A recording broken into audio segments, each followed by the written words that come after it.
के चढ़ गेले सावन के महीना चल छोड़ी देव घर गे भोला बाबा के जल चढ़बी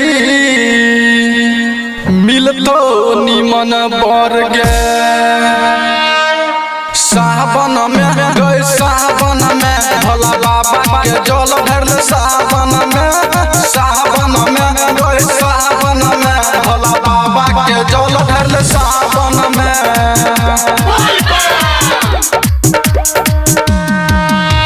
सावन में गए सावन में भोला बाबा के जल ढरल सावन में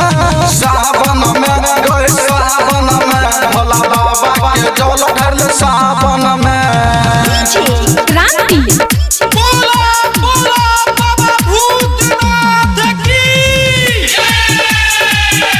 प्रेजेंटेड बाय अरुलिया रिकॉर्डिंग स्टूडियो।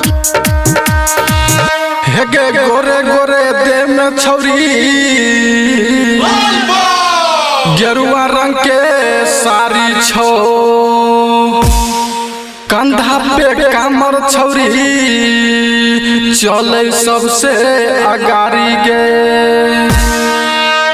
सावन में गए सावन में भोला बाबा के जल ढरल सावन में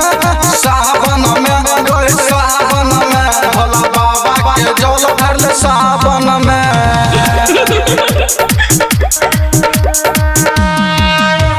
सावन में गए सावन में भोला बाबा के जल ढरल सावन में गए सावन में भोला बाबा के जल ढरल सावन में क्रांति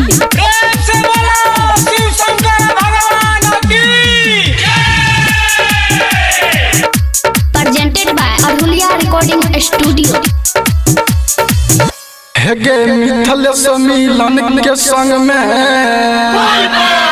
बोलबम बोलत जाय छी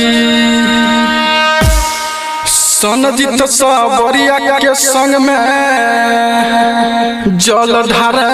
देव घर जाय छी सावन में गए सावन में भोला बाबा के जल ढरल सावन में गए सावन में भोला बाबा के जल ढरल सावन में